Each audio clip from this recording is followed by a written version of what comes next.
Anna here, and today I am going to take a look at a game where you have to stack all these different numbers.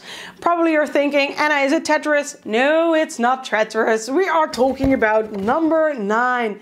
In this game you have to stack numbers, just like I said just now, and you are going to try to get that number 9 as high as possible, because then you're going to score the most points. I am going to explain the game in 2 minutes even further than I did just now, and then I am going to tell you if I like the game or not.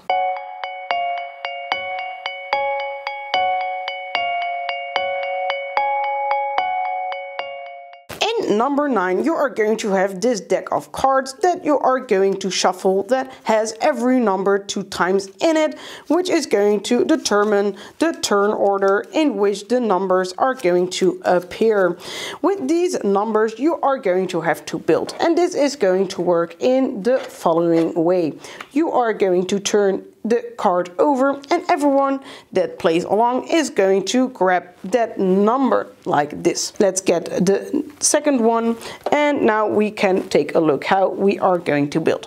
When building, you have to make sure that the number touches the corner with another one, and just from that on, it's just pretty straightforward. You cannot put them like this. You have to make sure they connect in a meaningful way. You can of course do it like this, but you just have to make sure that you are doing it in the most efficient way as you want. So let's say we put them like this, and now we are going to put this one there. Now we have a 5. Now it is going to be interesting, because now we can put one on top of the others, and there are certain rules to follow when you are going to do that. When you are going to put one on top of the other, you have to make sure that there is not a free corner underneath where you are going to put it. So I am not allowed to put it like this, because then a part of the 5 would be uncovered. So, but you can put it like this, or you can put it like this. Another rule that you have to follow is that the 5 has, or the number that you are going to put on top of the other numbers, has to touch 2 different numbers. So you cannot put it, let's just for rule's sake say that this would be filled. You cannot put it just on top of another number. In this way you are going to continue to build, and you are going to try to build as high as possible without leaving gaps, and making sure that you always touch a higher number with 2 numbers underneath it. When all the cards have been turned over, the game is over, and we are going to look at the points. The points are going to be counted up as follows. Every number that is on the bottom are considered to be on level 0. These points are going to score 0 points. The numbers that are on the level 1 are going to score 1 times the number that is on that level. So I have a 5 on level 1, so that would be 5 points for me.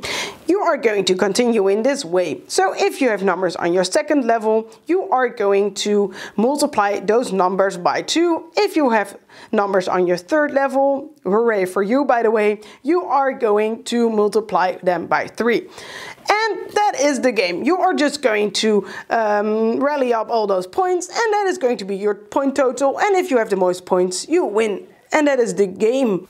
First of all, the artwork and the theming. With the theming, we can be short. It's not there because it's an abstract game. The artwork is very nice. I think it's very welcoming. They're just bright colors, and the shapes are just perfectly shaped like Tetris pieces, and people always like that. They're going to be like, oh, hey, that looks like Tetris. I really want to try it. So I think it's very welcoming for players that haven't played that many games, because it reminds them of another game.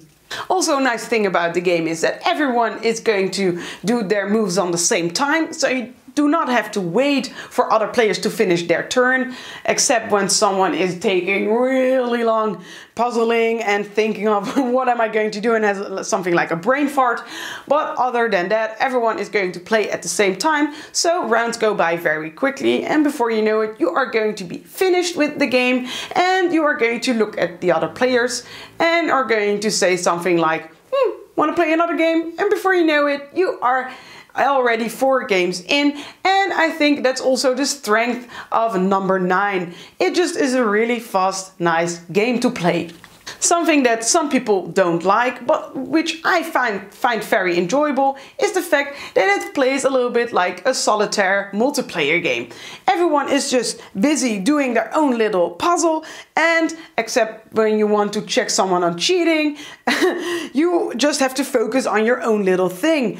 And for me, I really like that because there's no one that can really bother me while I'm trying to solve my little puzzle. But I know that I'm probably in a minority on that. So if that's not really your cup of tea, you should probably skip number 9. But if you like a game like that, it is really perfect to try this one out, especially with players that don't play that many games. Every number comes with its own challenges. The 0 is this thing with 2 sticks and a giant hole in the middle, so you cannot really put anything on top of it, and you do not really want to get it as high as possible because it's gonna give you 0 points. But when you put it at the bottom, it's just not gonna give you that extra space to put things on top, so it's pretty useless. Just a big 0.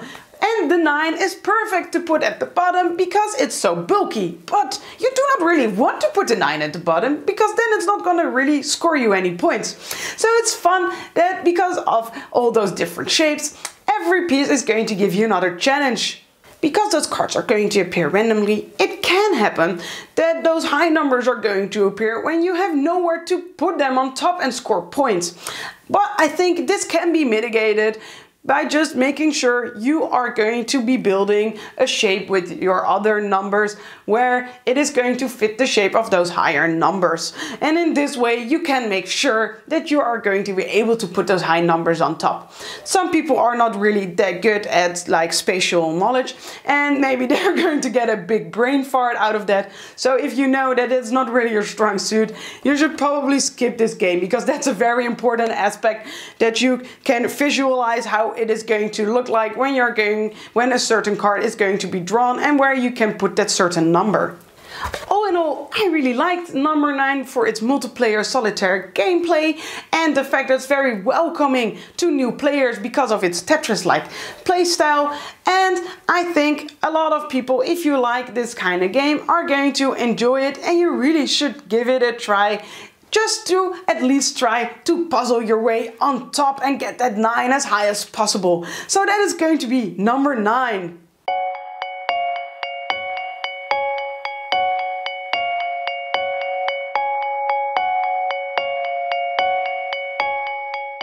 Thanks so much for watching the Dice Tower videos. Find more great videos and reviews, as well as our top-rated audio podcast at Dicetower.com. You can also find other great shows at Dicetowernetwork.com. I'm Eric Summerer, and you've been watching The Dice Tower.